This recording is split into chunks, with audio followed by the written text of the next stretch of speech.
Hey, what's up, everybody? Welcome back to Season 2 of Conversations in Pop Culture. And before I introduce my guest, I do want to remind everybody that a bunch of links are up above in the description. So the best way how to support me and my guest is by clicking those links. Buy me a coffee. Obviously, check out New Wave Pro Wrestling. And so welcome to the show, Earl Johnson. Earl Joseph. Joseph. Oh, wow. I am so nervous, and I am the worst at this, clearly. No, I am don't getting worry. ahead of myself by far. It's Earl Joseph. So welcome to the show. Thank you. It's lovely to be here. Thank you for having me on. Yeah, I'm very excited and slightly nervous as it's now been determined. And I'm going to quietly walk myself into a corner. But there's a lot I want to talk about. And I think the best place to start is, how did New Wave Pro Wrestling start? Because it is a relatively new promotion. It's about 8-9 years old, I believe, and sort of 2013, 2012 era. That's right. Yes, the company started well before I ever even dreamed of moving to the United States. It had been going in the town or the city of Terre Haute in Indiana, which is just on the western part of the state, and they had sort of carved out a little niche of their own with putting on really good regular wrestling shows, using regular guys and becoming like a byword for good wrestling in the area, very community oriented as well. I didn't join the company myself until January of 2020, actually. And I had 3 shows before COVID became an issue and closed everything down. And since July of 2020, the company has been revamped almost totally. We have the series Higher Ground on IWTV, and we've had a number of huge super shows, I guess you can call them, since then as well. And we have one coming up on July 31st, Mob Rules at the Terre Haute National Guard Armory. But in terms of New Wave Pro's history, they are one of the mainstays of Indiana wrestling. They have been established for a while. They are a very familiar name, and honestly, they're one of those companies where a lot of people pass through. Mance Warner, for example, had one of his first ever matches at New Wave Pro. So it's one of those places that people come and cut their teeth, and that's a trend that still happens today. You know, we've got currently right now we have the stars of tomorrow, I would say, in some cases. And obviously, I want to get into all of that, and there's a whole bunch of history as well. And obviously, 2013, this company started off very much slow, and then it's just grown and grown and grown and grown. And so I am curious, because I think you're from the UK, as you stated. And how did you even come to the States and then get involved in wrestling? Because this is sort of one of those weird stories. If you don't mind me stating, you don't seem like the guy that I would imagine to wind up in Indiana and be part of this company and really help to be bringing it forward, because 2020 obviously fucked up a lot of shit. Yeah, I moved here I'm based in Indianapolis, so I moved here in November 2018, and I did that because I had a marriage visa. I'd met someone who lived in Indianapolis, and we were going back and forth, and then I decided to completely upend, my entire life. Despite being a wrestling fan for essentially all of my life, I'm in my mid-30s now, and I've enjoyed wrestling for 30 years or so. I hadn't actually really dabbled in it before back in England. I'd always pursued writing and music and stuff, but it just so happened that when I first moved to the country, just around the corner from me was a training school. And I fell into that, started training to be an actual wrestler, which I turned out to be really crap at.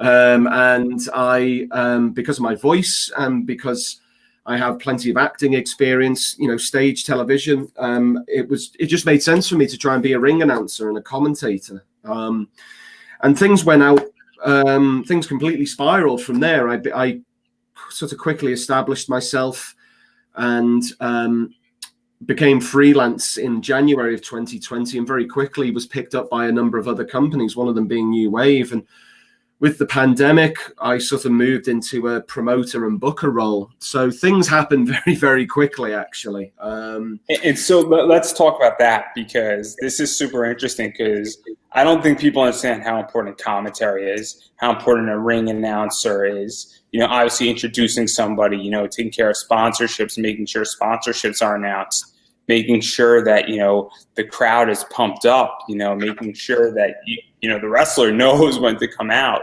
obviously all that stuff. And then obviously doing commentary as well and calling the match, because I watch a lot on IWTV, and sometimes I miss things in a match, and I don't know every hold, I don't know everything that's going on, and things can get chaotic. So what was that like? Because that's how you sort of first came in to it. Obviously you had a little bit of the wrestling training background, but then obviously what was that like? Because coming in, and then we're going to talk about booking and booking New Wave and all that stuff, because doing it the way you did it probably gives you more insight than booking first and then doing it the other way. Yeah, in terms of what you said about announcing and commentary, I don't think enough people make sure that an announcer is part, or a commentator is part of the show, especially at independent level. There are plenty of companies who treat it as a second thought, if a thought at all. Sometimes the announcer or the commentators are friends of people who work for the company that's putting on the show, and they might not be either up to the task, or they might not be prepared for what's actually going to come. I am, I'll say the truth. I'm an egotist, right? You have to be to do this kind of thing. And so I understand that being a ring announcer is a part of the show. It's a part of the performance. Yeah, I'm not taking bumps. I'm not stripped to the waist. I'm not bleeding, but I am the bridge between the audience and the show itself. Like you say, it's important to introduce people. It's important to denote who the sponsors are. And it's important that the crowd has somebody that they can relate to, in terms of, because there's always a distance, or there should be, frankly, a distance between audience and wrestler, as much as there is a distance between you and what you see on your television screen. And so the announcer is like the narrator, if you will, the narrator of a story, which is why when I announce and after matches, I will sometimes fill in the gaps in the story, and I will say, oh, you saw that what Mr. X did here to Mr. Y. What does that mean for the future? You'll have to come back next week and find out. Similar with commentary, you are a storyteller. And it's not just a case of saying, oh, nice arm drag, headlock takedown. Okay, he's worked him back up into the rope, shoulder tackle, because great, they can see that. They know exactly what's going on. You need to be able to tell the story and let people know as to what's really happening, what's in the mind of these wrestlers, what's in the mind of these athletes. My own technique, and this isn't very helpful, but I'll tell you it anyway, my own technique when I commentate is to simply just let go. Just like, it's the only time my mind is clear, honestly, because I'm watching action happen, and I follow it, and I let my mouth run. I switch my brain off and just go all in. And my style, if I dare say so, is kind of like Joey Styles, that kind of motor mouth thing. I do a lot of solo commentary, particularly with Flophouse Wrestling and some other companies. So I have free reign, and as you can tell, I like to talk a lot, and I'm good with a quip and a line, so it helps. But it's about having confidence as well. If you go in there and you're worried that people are going to criticize your work, or you're not going to call enough moves, or you're not going to do it right, then you're gonna lose. You have to go in there. There's a cliche, dance like nobody's watching. Well, commentate like nobody's listening, honestly, because that's what you have to do. So yeah, to even go further into that, because obviously one of the first things that starts out a show is the ring announcer, and it can make or break a show. And I know it sounds crazy, but when a ring announcer, and obviously everybody knows Rich Palladino from Beyond, he's sort of, I guess, the standard for a lot of people. And when he starts out a show, I know I'm at that show. And if you're ring announcing and you're all pumped up and exciting, that's going to set the trend of the show. And then also your facial expressions can be very important as well, where if there's a heel that comes out and cuts you off in the middle of his entrance or in the middle of who you're announcing, obviously that also sets the trend because, you know, you're part of it. And so it is very important. I think people don't understand that all those little tiny things add to the entire, because I view wrestling almost as a universe type mentality. And so it is very important to understand that. Even commentary, you know, you could hear when a commentator's happy and thrilled and excited to be there, and you could hear when they're mortified. You could hear, and it is so important, whether, you know, that's you acting or you're feeling that way, it's massively important. And so obviously when you do things like that, I mean, it makes or breaks the show. Absolutely, yeah.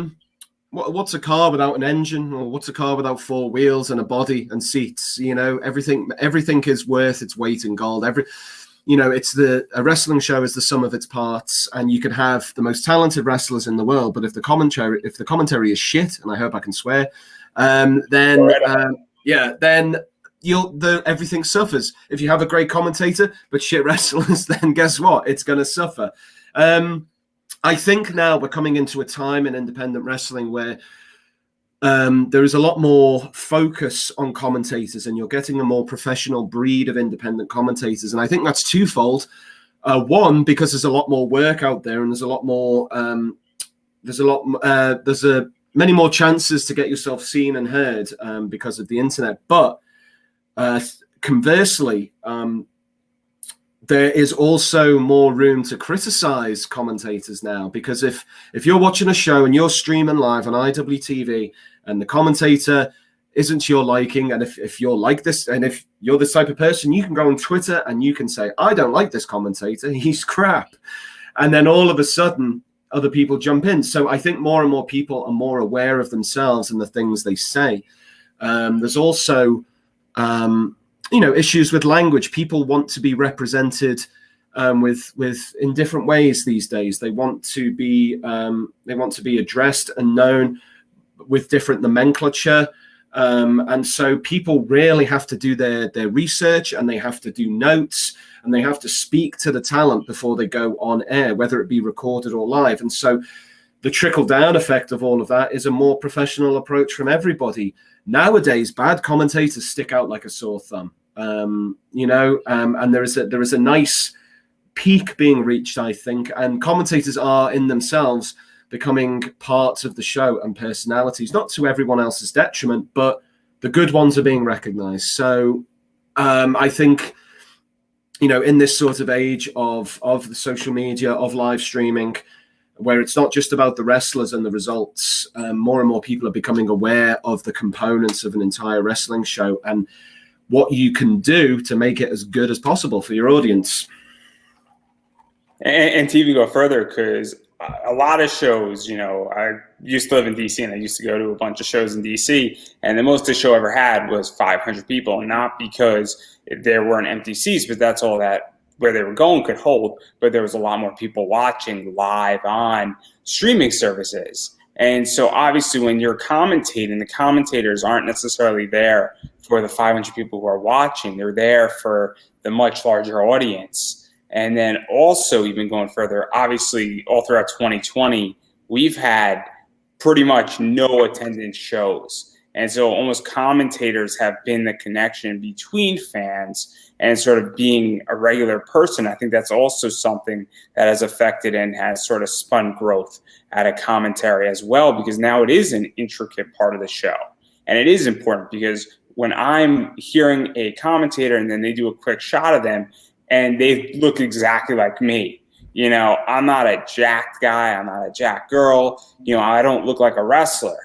But my commentator who's speaking to me looks more like you, looks more like me, and they're almost the connection, much like the ring announcer. And so how do you feel that 2020 and COVID affected that? Because I feel that's really where a lot of this is going as well. And also this idea of cinematic matches and almost pre-taped as well affects things. Yeah, I mean, you hit the nail on the head, to be honest, with the notion of the commentator.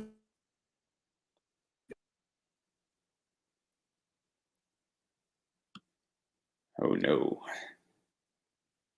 Oh no.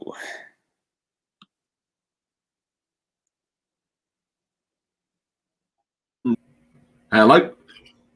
Oh, you're back. Thank God. 5 seconds. Yeah, okay, That's all. So yeah, I was saying that you were right in what you said about announcers and commentators in the no fans era. Speaking as someone who booked shows and commentated on shows and ringing out shows during that whole very strange period, independent wrestling's own Thunderdome era, if you will, I could say that it allowed for a lot more flexibility in terms of creativity and ingenuity. Suddenly, we weren't able to test out wrestlers, or ideas or angles or anything without a crowd reaction. And that can allow for an echo chamber to be created where you can just plow on ahead without fan feedback and go, God, this is great. What we're doing is really good. And then when you finally hit the fans again, no one likes it. But it comes back to what I was saying again about social media feedback and live streaming, where fans were still engaged with products, with companies, with shows and angles and wrestlers and all the personalities involved, and were able to give up to the minute reactions. And, I went through a number of no crowd shows with different companies, and it was a learning process. It was tough. It was really, really tough. Honestly, I'm not going to lie. It was the first couple of times did it. It was really strange. It was very eerie. I think I did my first no fans show around November or December, and these things started dragging on to about 6 or 7 hours because there was no crowd to satisfy. So you could just you could finish a match and cut and then go, all right, everyone take a break and whatever. And then as time went on, you started filtering that out and go, no, this is ridiculous. Like, I'm not spending 10 hours a day doing this. But I think, and I want to be careful how I say this, but overall wrestling has in the long term will realize that it has benefited from this era. Because it has shown strength in unity. It has shown strength in wrestling community, and it's shown the perseverance of people who simply want to put on shows. A lot of these no fan shows are obviously, by their very nature, have little to no budget, right? So all of a sudden, the capital incentive of a wrestler's labor has disappeared in a lot of cases, and a lot of these things were done out of love and out of favors and out of friendship and just simply out of wanting to do it.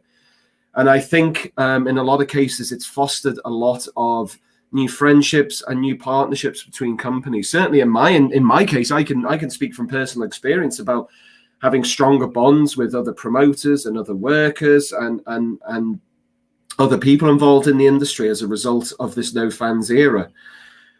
Obviously, it was very terrible, and a lot of companies lost a lot of business. A lot of wrestlers lost a lot of money as well. So I'm not going to sit here and say it was positive overall. I'm just talking about one latent effect will be a growth in the community. And God help us if we do suffer through another crisis collectively again. And I think we may be able to face it head on and be more prepared to deal with it. One effect, if I may just continue the thread, one effect I've seen as a result of the pandemic and a lack of fans is fantastic commercial ingenuity. Speaking from New Wave's perspective, we have done really well with forging corporate sponsorships with partners, be they individuals and fans or local companies, or in some cases like sort of bigger corporations, Patreon and merchandise and special gimmicks to sell. And a lot of other companies have done the same, not just relying on ticket revenue, because that wasn't a concept for 9, 10, 11, 12 months. And it's only just becoming a concept again. But I've seen a lot of companies, too many to list, who have come up with Patreons and who have come up with sponsorships and have leaned on supporters to help them. And it's been good to see. It's good to see business sense rise to the top in times of emergency. And the vast majority of companies have come out of it, not unscathed, obviously, but they've come out of it perhaps better than they thought they would have. And speaking for New Wave, I was worried about how our 2021 would turn out. We did a show called See You at the Crossroads in December 2020. and that was that was New Wave Pro's first empty arena show, and it was a success creatively, and it helped advance storylines and helped advance a number of wrestlers we were looking to push and to make more prominent. But coming out of it, and even in December, as you'll remember, Andrew, there was a lot of uncertainty still about where we were going, just as a people and as an economy. It still felt very strange. And I was worried about how 2021 was going to go for New Wave, but it's perhaps been our strongest year so far. So as long as you've got the fight and the application and a good support network, and you're willing to work alongside other people and willing to eat shit sometimes, then there is water if God wills it. And so I kind of want to dive into some of this, because one of the things that's super interesting is that obviously 2020 fucked up a lot of shit. I come from the indie comic world, and a lot of my guests are indie comics, and obviously comics conventions are not happening, and San Diego's still not happening, and it's going to be a whole interesting ball field where all that's going.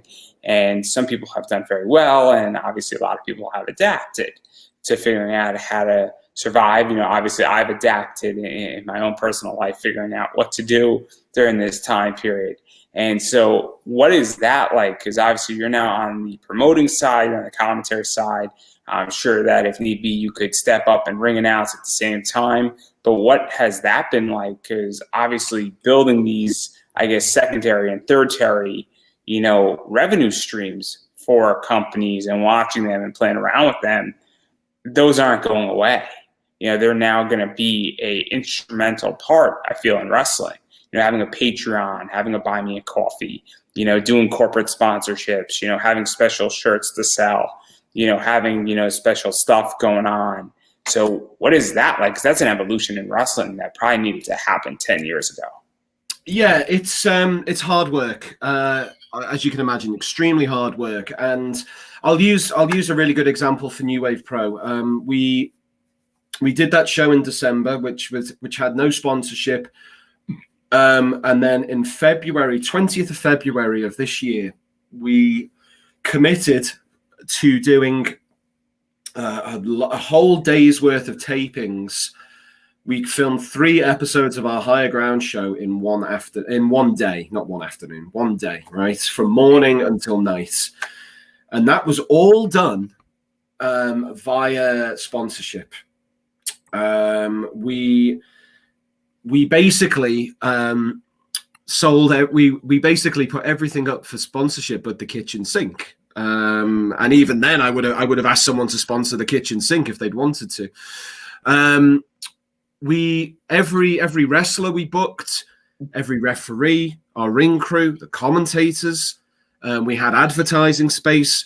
We would have live on-air reads. We offered commercial space. We offered turnbuckle pads. We offered canvas. We offered banners. We offered the ring aprons. We just opened everything up, and we got the shows funded completely. We didn't turn a profit. It wasn't about making a profit at that point. We wanted to bring in people who had helped us out during a very dark time in the company's life and everybody's life, frankly. And we wanted to bring those people in and do our best to give them a payday, because quite frankly, we owed a lot of people morally, monetarily, and philosophically. We owed people. And doing that was a huge undertaking. And I'd like to give a shout out while I'm here to New Wave Pro's owner, Michael Guess, who is an absolute workhorse and does so much on the sponsorship and advertising and corporate side of things. The guy is relentless. Honestly, I've never met anyone like him. He is just a battering ram. And it was... So you can go off of that, and sorry to interrupt, but because the way I view this is that sometimes when I do certain projects, I'm not losing money, but I'm not making money, but I'm building out my brand. And that's what this seems like in a lot of ways, where doing those 3 shows, paying wrestlers, taking care of wrestlers who helped you out during a crisis, and also then just producing shows, because now more people see this stuff. and then that stuff eventually gets onto a streaming service or it gets up onto YouTube, and then, well, it's out there, and then that draws more and more attention for better days, essentially, which I think are coming. And so obviously I think that is super important to take that philosophy, just like any business. I started a business, and it's a small side hustle. In my first year, I didn't make any money, but I built out my name. And that's super important, and the idea of goodwill even going forward.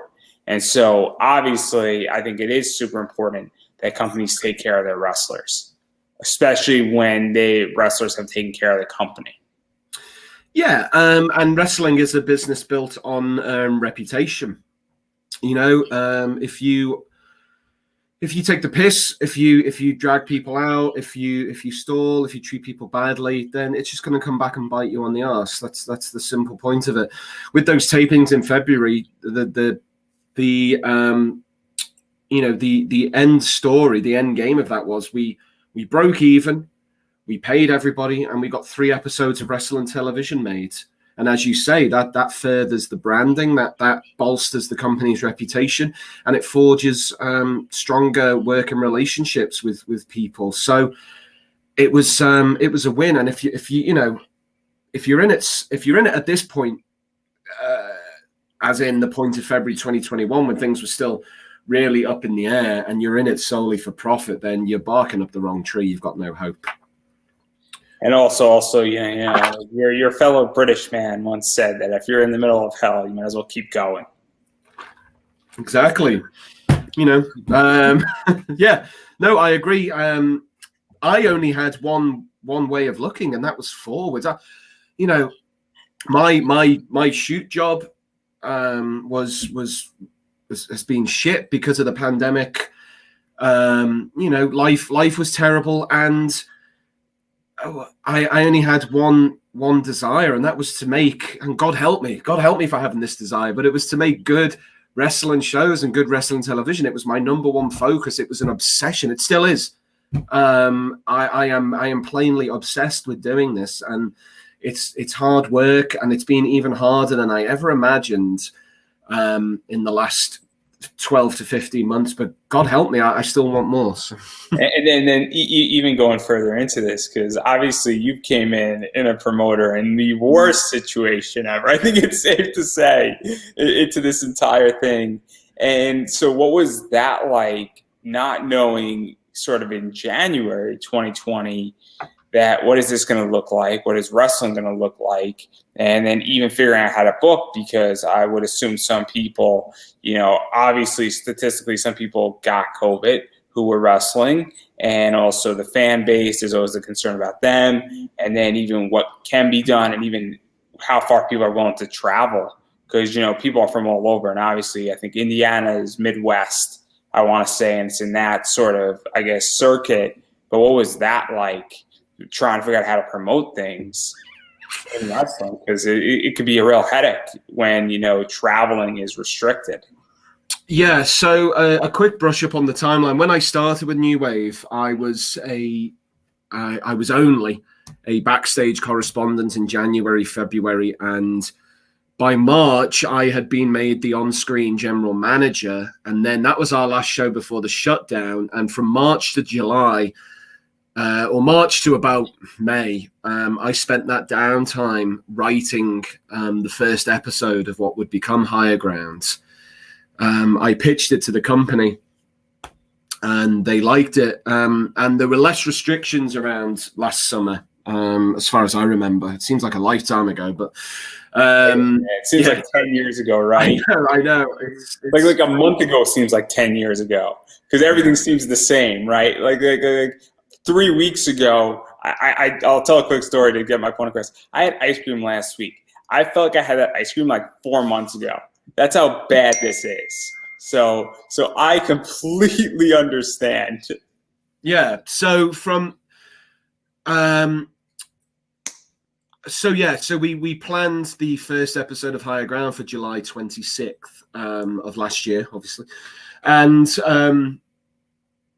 it was a real hit and hope. Obviously, we were right. We were only 4 months in to the pandemic itself, since everything had shut down anyway, since the real beginning of it, and its social effects. And it was more, you know, and God help me, I don't want to sound like, you know, whatever, Mr. Savior or whatever.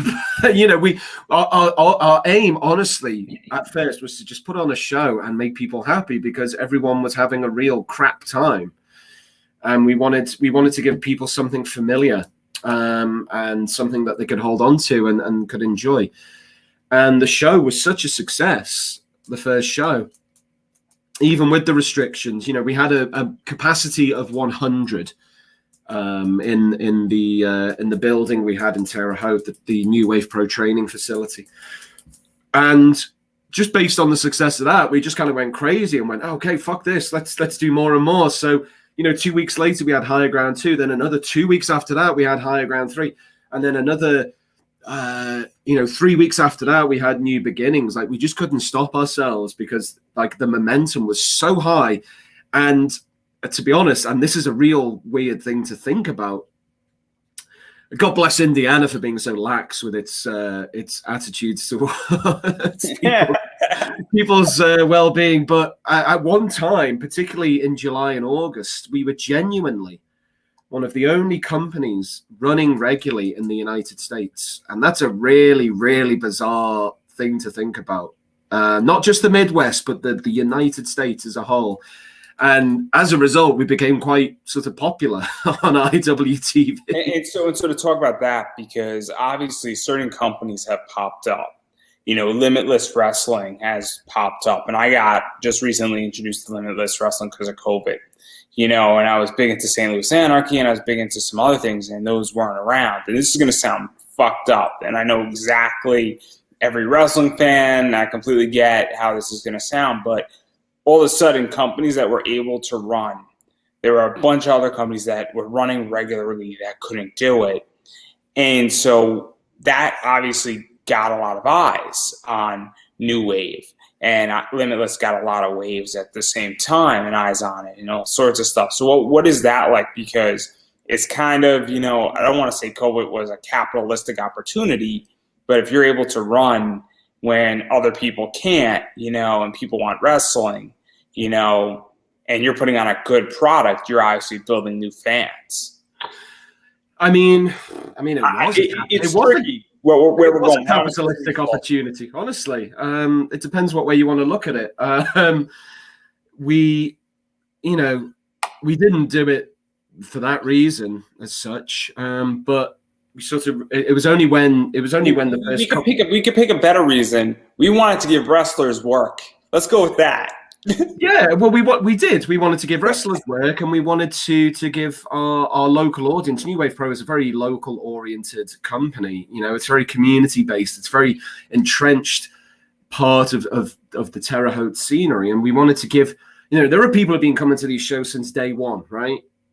So to use a well-worn term, they're almost like family. I'm very familiar with these people already. You know, they've taken me under their wing, and vice versa. There's a great saying, and another promoter told it. He said, "Look, people in life have problems, and people use wrestling as therapy, where they see the same people. All these people know each other. They all get together for a wrestling show, and." You know, wrestlers, especially in local areas, know that somebody's having an issue, or they're going through a bad divorce, or their kid's having a problem. And every other Saturday or once a month, you know, all those problems dissipate, and it's very therapeutic. And I know that a lot of people had that problem because they would go to a show every 2 weeks, and for 6-7 hours during the month, their problems didn't exist. And I would imagine New Wave Pro is like that in a lot of ways, where I'm sure you know that some people in your community are just having a rough time sometimes. And, for, once a month or twice a month, they're now not dealing with their problem. It's not front and center in their mind. Yeah, 100%. And it was the same for the people who are on the other side of the guardrail, people who are involved in the industry from a working perspective. It's...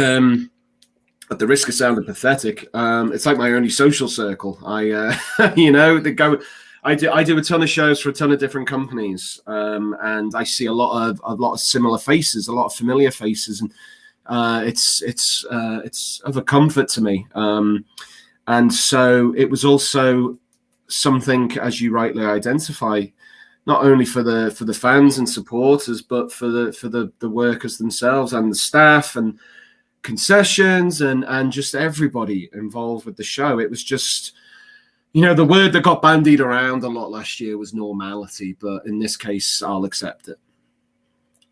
Yeah, and I can't wait to go back to normalness. Normality is a good word to throw around, and obviously, when you're running that way, obviously people are starving for content too, beyond just, your local community. I mean, I know that because we don't live anymore in a small world. 10 years ago on the indie scene, I don't know how familiar you were with the indie scene. I came into indie wrestling 2017, 2018, so I'm fairly new to the entire indie market.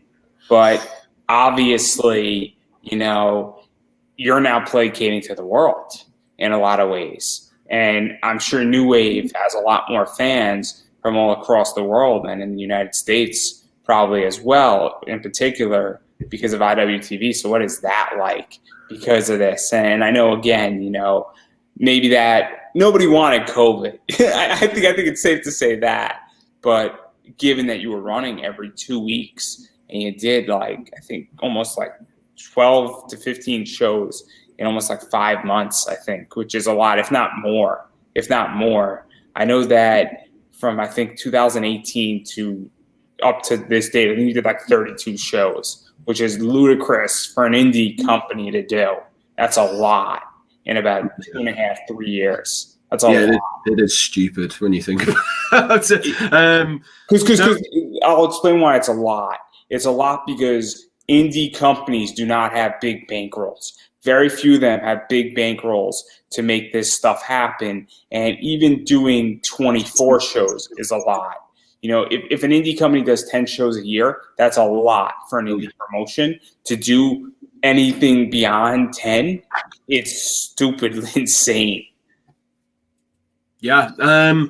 We actually have a fan in France who reviews our stuff on YouTube. It's in French, so I don't know what he's saying. I think he likes it. We have loves it or he hates it. It's one or the other. So it's not in the middle. Well, yeah, he's either reviewing it all the time because he loves it, or he's reviewing it all the time because it's a hate watch. It's a thin line. And we have, I know we have a fan. We have a couple of fans in Germany and Italy, and a couple of people in Russia have hit us up before. So that's a funny feel, and I'd love to be inside their heads when they watch it. But I think that about all fans, be they American, British, Mexican, Japanese, Russian, German, Italian, whatever. I'd love to get inside and get their real unfiltered thoughts about the product we put out, and what they think about it. Yeah, and IWTV has also been an amazing distribution method for you guys, where obviously it's just global. It's one of the best values in wrestling right now. For I think it's $100 a year, a lot of shows, everything is on there. And what is that like for you? Because obviously your voice is all over. And obviously I think you work for a few other companies that either their stuff eventually gets onto IWTV or gets onto something like High Stream, or there's a few others, I'm sure. But even for you, New Wave, to be part of it, I mean, it's super big. And it was also very helpful probably during the pandemic to get it out there and just get content very accessibly into people's hands very cheaply. Because I know I was starving for content last summer. Yeah, it's a funny one. I work for New Wave. I commentate for Flophouse Wrestling. I'm ring announcer for AWR, and some other places. And it's funny because at a couple of shows I've been to recently, I've had 2 or 3 people recognize me by my face and say, "Oh, I've seen you on IWTV," which just makes me go, "Okay." I don't know how to respond to that. And I'm sure, I'm just a very small part of things. I'm sure that the people who are the bigger names in the indie scene, who were all over IWTV all the time, tons. Like, your Effie's, your Danhausens, your John Wayne Murdochs and stuff like that. They must be besieged by people sometimes, and I only get a fraction of it. But it's a funny thing. I did a show out in Greenfield, Indiana, which is a very small town. It's a green field, incredibly, and there was a guy there outside the venue making food. He was like a catering service, and I walked up and he went, "Oh, hey, I remember you from IWTV." I was like, "Well, can I have some free food?" But no. And then even going into this, because I do want to talk a little bit about New Wave, and one of the things that I like about New Wave, and you said it, is that you are having the stars of tomorrow now, is how I view it. And I'm just going to mention a few names, and some of them are a little bit older, some of them are younger, and I think the best one to start with is Cole Roderick. Mm-hmm. That guy is everywhere. He's killing it, and obviously he's had so many matches in New Wave, and I feel like he's been one of the ones that, 2019, 2020, and going into 2021, he's been booked, and he's one of the ones that's being brought up, going up against guys like Sage Phillips, Project Monix, Kay Faden, Akira, who I love Akira. Akira's great. Shiloh Greaves, Justin Kyle, who's scary as fuck. That guy is scary as fuck. Okay? And then Mike Bennett, which is a really big name right now. Obviously, Impact, Ring of Honor, I think Mike Bennett was in, and then obviously WWE. So what was that like? Because I don't know how much of a hand you had in that, but obviously bringing him up, and I'm not even touching on half of Cole Roderick. Yeah, Cole is is a product of the New Wave Academy as well, and he has a long history with the company, long before I ever turned up in this country. And you're right to identify him as a star of tomorrow. He not only puts the work in the ring, but he travels all over the country. Like, on any given day, he's behind the wheel of a car driving about 15 hours somewhere. You mentioned Mike Bennett, and listen, this is a testament to how much he's getting noticed, because the reason Cole Roderick and Mike Bennett happened at New Wave Pro on May 22nd is because Mike Bennett himself went on Twitter and said, "I want to wrestle Cole Roderick." Like, he asked for that, and we were able to supply that match. And if you haven't, even go off of that, what is that like to have Mike Bennett come in? Because obviously wrestling is a funny business, and I might be entering a little bit of dangerous territory, but people are coming in and out of AEW and WWE, and they're coming in and out of Impact. A lot of Impact wrestling stars can wrestle on the indies, and their contracts are a little bit different. So we could table that sort of. Some of them are exclusive, some of them are not. But what is that like to have former top names coming in that get released and then say, "Hey, I want to wrestle these guys who are coming up, and I want to bring a fight to them," and then your promotion is making it happen? Because I immediately recognize the name of Mike Bennett, and Mike Bennett isn't the only one who's a big name who's gone through a New Wave Pro, and so it's a very cool thing. Yeah, Mike Bennett is actually one of the most selfless people I have met in wrestling. He not only effectively requested the match with Cole, he also is a fantastic communicator. He's also just genuinely pleasant. He understands as well that his role, having he's plied his trade at the top and continues to do so. He's traveled the world and competed at the highest level with the biggest wrestling companies in the world, and that doesn't happen by accident. He understands the concept also of giving back. Exactly, yeah. That's what I was touching upon, and he knows that he has star power. He knows that he has gravitas, and he also knows he's a fantastic athlete. You may have to shake that last one out of him because he's so modest, but he is. And he came to New Wave Pro. He came to Terre Haute, and he not only put on an absolutely incredible match. Genuinely, it's free. It's available for free on the New Wave Pro YouTube, Bennett versus Roderick. But he also gave a great seminar where he went in depth with people. It wasn't just a case of showing a few moves. He sat down with people, he let them promo, he gave them advice on psychology, character work, promo work, and tailored each response individually, and spent a lot of time with each individual. The seminar must have went on for 4 hours, but it didn't feel like a second was wasted. And even after his match, he'd really gone to the wall in this match. Cole and Bennett went to a 20-minute time limit finish in that match. It was a draw, but it's certainly one of the more exciting matches that New Wave Pros ever put on. And even after the match, he's sitting in the locker room like a prize racehorse. He's got a towel over him. The steam is rising off his body, and he's still willing to give advice to people and watch their videos. And I was amazed by just how much of a team player he is. And you could see there's a certain fire in his eyes. He may feel personally that he wants to go even further than before because he knows he can, and he's getting great matches not only with Cole but with Danhausen, with Effie, with Mysterious Q, and there's a lot more to come from Mike Bennett in the next 2, 3, 4, 5 years. That story has a lot more chapters to be read. And then obviously talking about another guy who's sort of a veteran like Mike Bennett, and it's Sage Phillips. And I feel like Sage Phillips doesn't get enough credit for what Sage Phillips does.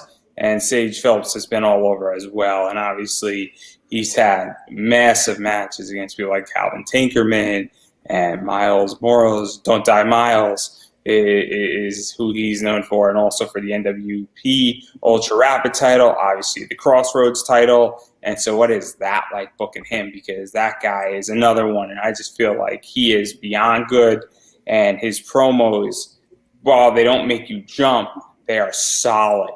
And that guy can promo like so well, and he can wrestle amazingly. Yeah, funnily enough, the last podcast I did, they brought up Sage as well, and I'll give much the same answer, and I don't mean this to like do him down or disparage him, but Sage is just genuinely one of the most reliable wrestlers you'll meet. He is one of those guys who understands what he needs to do without talking about it too much. He can assess a situation, assess an opponent, and assess a matchup, and know exactly what needs to be done and how to garner the crowd's best reaction possible. He is also, frankly, a master technician in the ring. He is one of those. He's one of those wrestlers who does not waste a second of motion. Everything he does has a purpose and it has a justification, and it always builds to something. Going to the very top, I would class in that people who also don't waste a second's motion are people like Daniel Bryan, AJ Styles. Everything they do is there for a reason and builds to something. Every step they take has purpose, and Sage is like that. And one of the best matches Sage ever had was against Tasha Steele. And the reason why I bring up this match is that it's that technician, but then he's throwing taunts out. And you want to talk about somebody who doesn't waste a second. Those taunts are just as effective as like an arm lock. Mm-hmm. It's the idea that it's just beautifully done on what he did with that. And that's taking not wasting a second to a whole new level when you have that verbal game to it. And the guy is unbelievably good. And that match is from primetime wrestling. I know it's okay. We're all adults in the room here. Sage can do everything, as you say. He's a great character. He's a mat technician. He's a brawler. He can come off the top. He's fast. He can take it down a notch and bring his opponent down and keep a match slow and keep it to his pace. He's quick with a suplex. The guy can do everything, and he keeps plugging away, and I think it's only a matter of time before he gets the recognition he actually really deserves. And he and I have a good relationship, and I'm always happy to work with him because he is just so easy to communicate with. And frankly, if you need a good job done, then get Sage Phillips. And then obviously I want to talk about Don't Die Miles. And this is just fun. Okay, everything Don't Die Miles, and I love saying Don't Die Miles. There was like the general manager position versus Shiloh Greaves, and there's just a bunch of stuff. Obviously, there's the Jordan Oliver match with him, And so even just bringing in Jordan Oliver and all that stuff. So what is it like working with Don't Die Miles? Because that guy is just fun on a stick, for lack of a better word. Yeah, no, Miles and I actually, if I may lift the curtain a little bit, he and I have a very close relationship outside of the ring. I've known Miles since my own personal, literal day one in wrestling. My very first training session I turned up to, Miles was there, and I can't even begin. I would have lost count a long time ago as to how many shows we've worked together, be it in any permutation, me as announcer, commentator, promoter, anything. On average, I think I must see the guy once a week. And Miles has been somebody who I and a lot of others in this scene have watched grow. Everybody loves Miles. Everybody supports Miles. And since the summer of last year, kicking off particularly from his rivalry with Nate Matthews at New Wave Pro, he has just gone from strength to strength to strength, and he is now, a growing face, not just in the Midwest anymore. He's wrestled recently in, Philadelphia, in Washington, D.C., even up in Minnesota. So he is getting that time out on the road, and he's going to all these other promotions and becoming a national face. And so to even go off of that, because a lot of wrestlers that either come into New Wave Pro and build outward, or come from another promotion and build a big stable. And obviously we're talking about Justin Kyles in a second. I think is another good example of that, where it's this idea that, then they're also wrestling in other places and they're getting out of the Midwest. But in a lot of ways, if you have a history in New Wave Pro and then you go to a company like ICW, like Justin Kyles is, and it is in the pit, you're a representative in many ways. And it shows that, New Wave Pro is a place to be. So what is that like for you, booking a lot of these people and building out these shows and booking these matches, that, hey, we're taking talent from some places that are not necessarily New Wave Pro originals. They build and they almost become a New Wave Pro original, and then they go out and then they become national brands in a lot of ways, because it must be very cool. And it also must say, hey, we know how to make superstars here. Yeah, no, you're right. And it's funny, I was talking about this yesterday, actually, with a couple of people. New Wave Pro is, in broad terms, in relative terms, we are still sort of low on the totem pole of wrestling. Like, I'm not going to pretend that's a false statement. Do you think that's good, though, that you're almost the secret sauce in a lot of ways, that nobody's paying attention? Where my entire podcast, I get really big guests and nobody's looking at me, because the second that there's going to be a day the switch flips and it's going to be amazing, it's like, holy fuck, you have all these people, how'd you do it? And so that's how I'm viewing New Wave Pro in many ways. And not to put you on the spot, but that because you said you guys are sort of on the totem pole, but you're producing all these amazing matches. You have great talent coming in, and you're making a lot of superstars, and you're giving a lot of people an opportunity to actually build up their brand. And it's a very cool thing. Yes, I mean, that honestly has always been my goal as a booker and promoter. It's like, it's like the soccer team who are lower down in the leagues, and they build the young players that the big teams like, your Manchester United, Chelsea's, Liverpool's will buy. And then, as to use your analogy, that will almost make them their own, like homegrown guys. It's a, it's like a hall of mirrors. So, we will build stars. We will build people. We have fantastic production values, and we have good social media as well. In my opinion, better than a lot of our contemporaries at our level. And when we build these guys, the reverse of that is that these guys will go out and they will say, "Well, I got my start. I got my chops at New Wave Pro," and then we will then get in a fresh influx of new talent as well. And then we have people like Jordan Oliver, like Mike Bennett, like JTG, who we have coming in on July 31st. We're going to talk about that. They will see us and they will go, oh, right, this is the company that's making waves. So you've just got to learn how to manage it properly, because you can either wind up with letting all your good talent disappear and not have enough built up, or you can be left with people who you haven't built up enough because you're too scared of letting people go.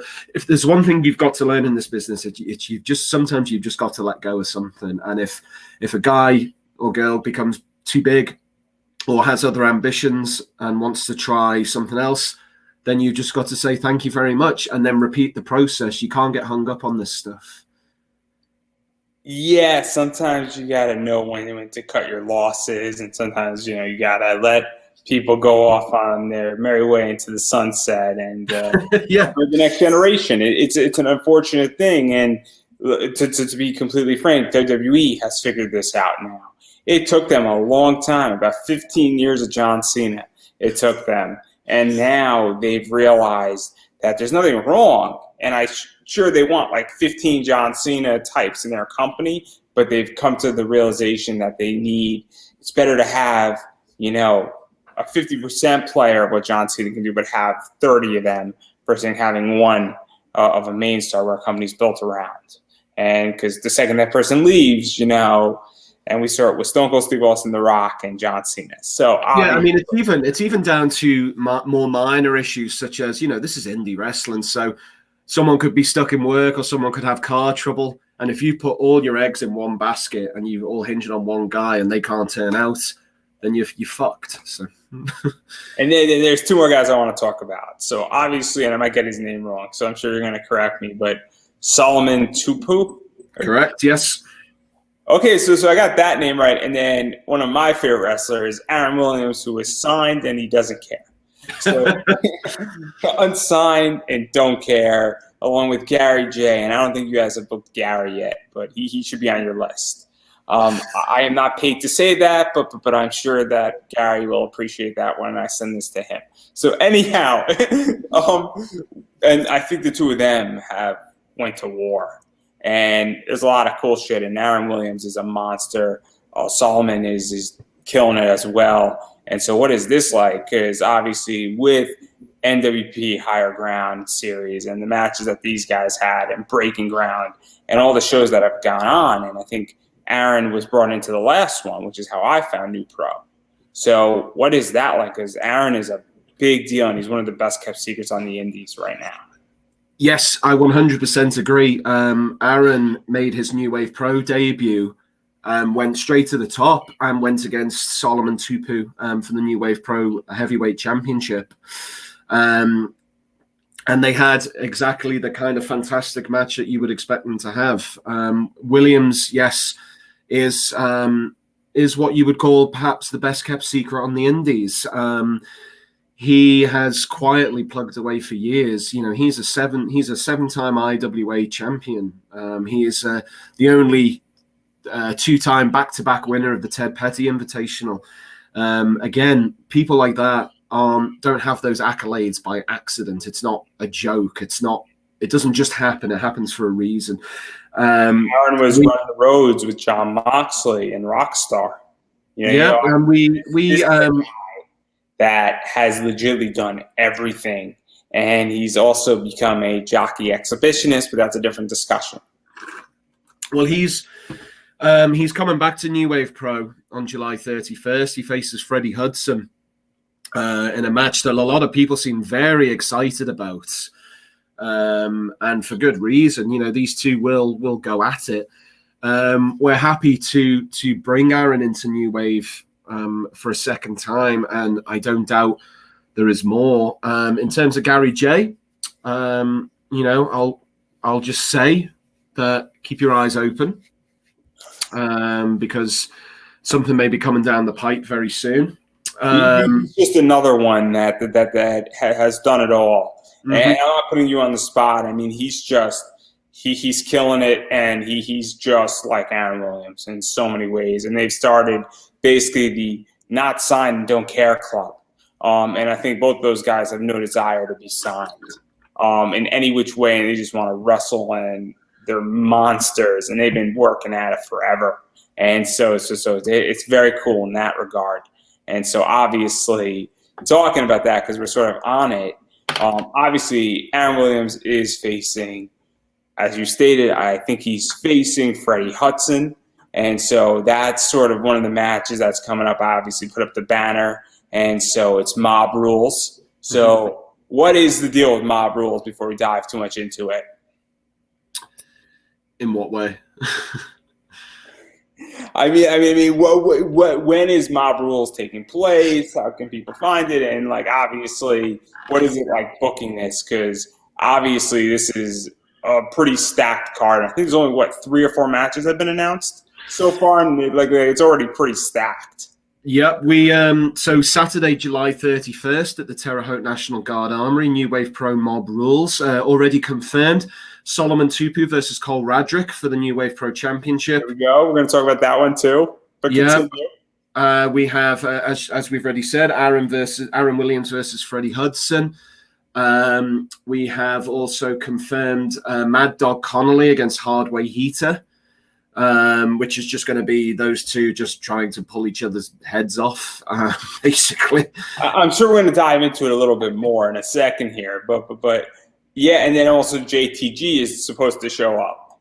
Yes, that's right. JTG will be there as well. It'll be interesting to see exactly what happens with him. And just today, we have confirmed that there will be a tag team turmoil match for the New Wave Pro Tag Team Championships. So the current reigning tag team champions, the Tart Foundation, Aaron Atlas and Matt Brannigan, will be defending the belts in a turmoil match, which is effectively a tag team gauntlet. We are going to great lengths to try and revamp our tag team division. And we are looking at, we're going to be confirming some interesting teams for this one. It's going to be a lot of fun, and it's called Mob Rules because there's going to be a lot going on. There's going to be a lot of violence, a lot of mob warfare, a lot of people involved, lots of affiliations, lots of people taking sides and turning on one another. So, it's chaos. And certainly after right here, right now, a lot of stuff was up in the air in terms of like, the finishes to matches and where we're headed with certain people. And this is just another continuation of a set of great stories. We have a good idea of where things are headed up until, next January, next March even.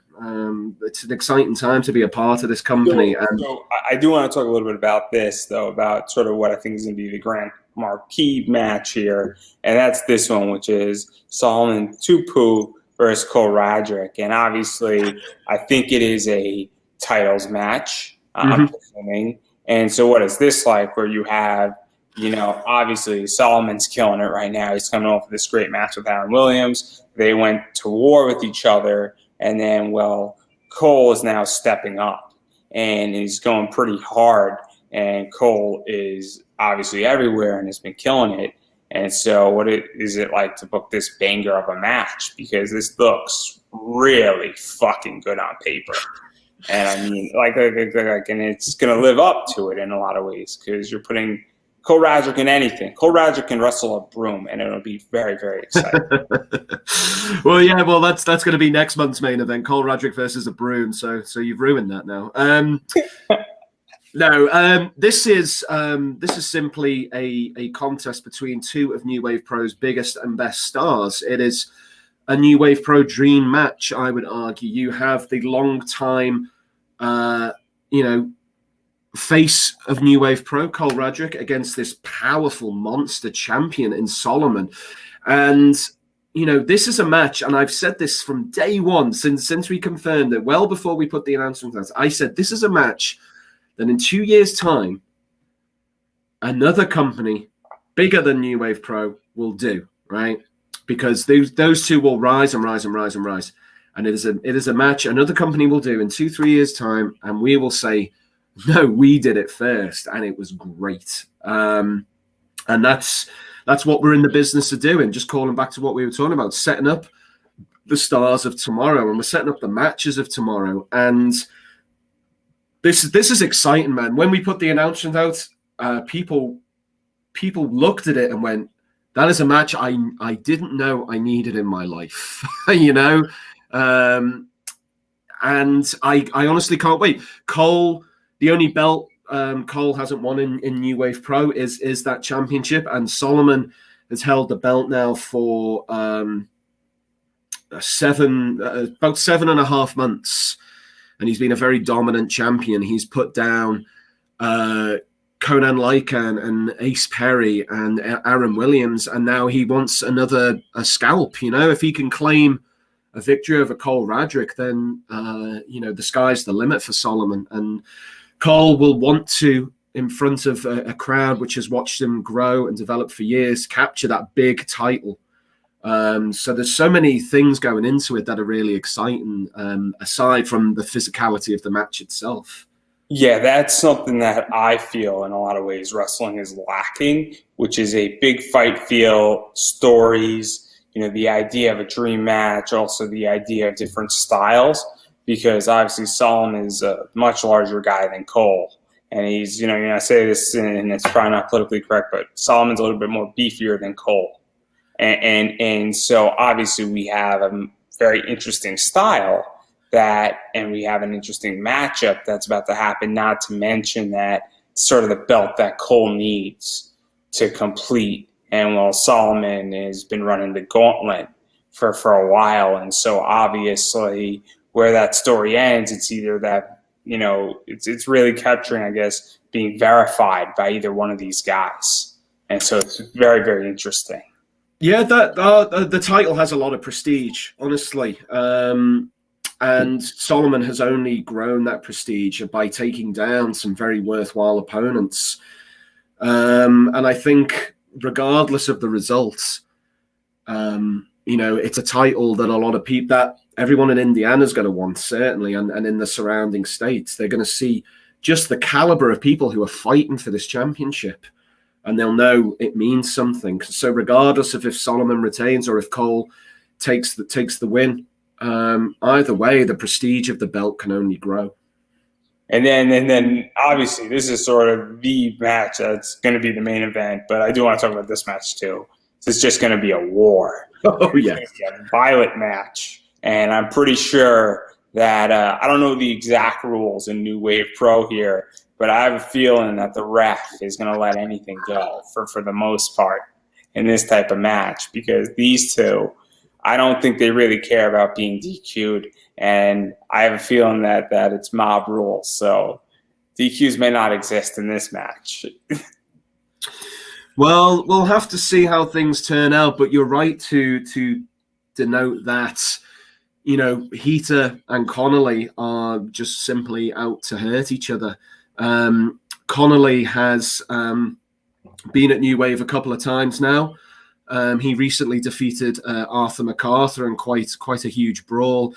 Heater's actually making his New Wave Pro debut, and this will be a really big chance to catch everyone's eye. But I think, at the risk of sounding trite, I think regardless of who wins this match, it's a positive for the fans and the viewers, because that's a premium fight you're giving people. And I use the word fight as opposed to match, because there's a difference. Yeah, this is not, meant to, I don't think that these guys are looking for like a quick roll up. I mean, it's going to be a knockout type or a big power bomb type finisher, or and I don't think this is going to end in a submission either. I think it's going to be a stand-up brawl. It's going to wind its way around the ringside area, and it's probably going to get up close and personal to people, and you're going to hear and see everything. And these two, look, I know they want to fight each other. When the match was announced, they were both extremely excited, a little too excited to hurt each other, but that's their problem, not mine. Hey, as long as we're not on commentary and they don't come near you, I'm good. Yeah, I'll be watching from the back on a monitor. Don't worry. I'll be perfectly fine. I got my iPad set up. It'll all be good. And obviously even going further, because I always like when matches go around ringside. I like when matches go into the crowd. I've only been to a show where that happened once, so I've only experienced that entire thing once, but I enjoy watching those matches. I also like the fact that when a ring announcer, and there's a very funny ring thing that happened in ICW that I think is hilarious still, where a match got, out of hand and people legitimately had to be told to move out of the way. And so that's what this match seems like. And then obviously Aaron Williams and Freddie Hudson are going to kill it. And then we've got KPG and we got some tag team stuff. And I think, what is there, like 4 or 5 matches that have to still be announced? Yes, around that. There's still some surprises on the way. Trust me. And so obviously I'm not going to push too hard on this. I'm sure that you can technically tell us all, but you're going to harbor it, and I completely understand why, because there's a lot of stuff. And I mean, New Wave Pro has a huge bullpen to pull from. I mean, you could go Sam Knight, you could go, I think, Jason Levy. I think, there's a few other names that I could drop here. Obviously, Sage Phillips can always show up. Don't Die Miles. It could be on the card. Obviously, I think it's Jay Olander might be able to come. I'm not too sure if Shiloh Greaves is allowed in the company anymore after several matches might have gone a certain way. I know your history. What can I say as a company? I spent hours on Cage Match, so I know everything. Good. I think you know more than I do. No, you're right to identify. There's a lot of names and a lot of history associated with this company, and just keep your eyes on the social media. Justin Kyles can come about because I don't think he has any bookings on July 31st. So I'm just saying that I would just encourage people to buy a ticket for the Armory on July 31st, because you never know what's going to happen. Certainly at New Wave, it's a very unpredictable environment at the moment, and that's what makes it such like must-see wrestling.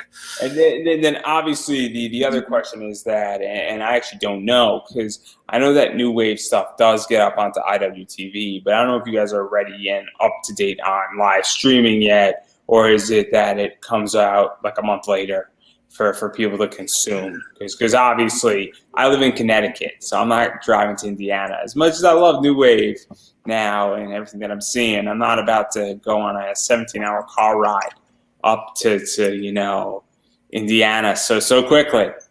so quickly. So yeah, well, we pride ourselves honestly on we have a fantastic production team, a gentleman known as Prophet of Ash. He is the cameraman, one of the camera people, and is the editor of our shows as well. And he has very, very quick turnaround times. For example, right here, right now, because of the buzz around it, it was on IWTV in less than 24 hours. And we pride ourselves on how quickly we get things turned around, because we understand. I know there are companies who either aren't that bothered about how much time it takes, or simply get caught up in their own processes, which is not a bad thing, just sometimes it happens. But one of our key priorities, one of the main things we look to do, is get that show online ASAP, or else the consumer interest just withers and dies, and then all of a sudden all the air has gone from the balloon and you're left with an empty balloon. Yeah, I agree. And so obviously I'm looking forward to catching it in the first week of August. Yeah, I hope Mob Rules should be available by at latest August 2nd or 3rd. So obviously, I'm looking forward to that, because the world is a very big place. And obviously I don't know how many tickets are there, and obviously I'm in Connecticut, and I'm pretty sure there's somebody in California, and my audience is from all over the world. So I'm sure that, if somebody who's watching and that guy in France, he's probably not flying in to Indiana so quickly. But you never know. He might show up and be like, he miid just start speaking French to you and say, yeah, I was going to say, suddenly I could hear someone say, bonjour, monsieur, ça va? And I'll be like, oh, shit, it's you. Hello. So on that note, obviously we've been speaking for a while, and I do want to give you an opportunity to self-promote yourself. Obviously, I know you have a Twitter. I know that you're doing a bunch of stuff. Obviously, Mob Rules is the big one. I don't know where else you're commentating or doing ring announcing for that you could talk about. But where can people find you? Where can people find New Wave Pro? Obviously, where can people support New Wave Pro, support you, support the variety of companies you work for? And obviously, I kind of want to give you that platform. Okay, cool. Yeah. For me personally, I'm on Twitter at the Liverpool Lip. I'm also on Facebook as Earl Joseph. Lots of updates there. I'm always keeping people, in touch with the shows I'm working for. As well as New Wave Pro, I work for AWR in Indianapolis. I work for Flophouse Wrestling in Indianapolis. I work for Pro Wrestling Trainwreck in now Indianapolis as well. That's a deathmatch company run by the son of Ian Rotten. I am going to start working for a company called Pro Wrestling Kapow down in Tennessee. So I'm going to make my Tennessee debut on August 7th. In terms of New Wave Pro, you can find them on Twitter at newwave_pro. They're on Instagram at New Wave Pro, and just put New Wave Pro into Facebook, you'll find it. Obviously, we have Mob Rules, Saturday, 31st of July. We have JTG coming, formerly of Crime Time in WWE. We've got Solomon Tupu versus Cole Roderick, Aaron Williams versus Freddie Hudson, Hardway Heater versus Mad Dog Connolly, and as confirmed today, a tag team turmoil match. And we have a ton more announcements to make about that show. So just, if you follow us on social media, just keep an eye out for it.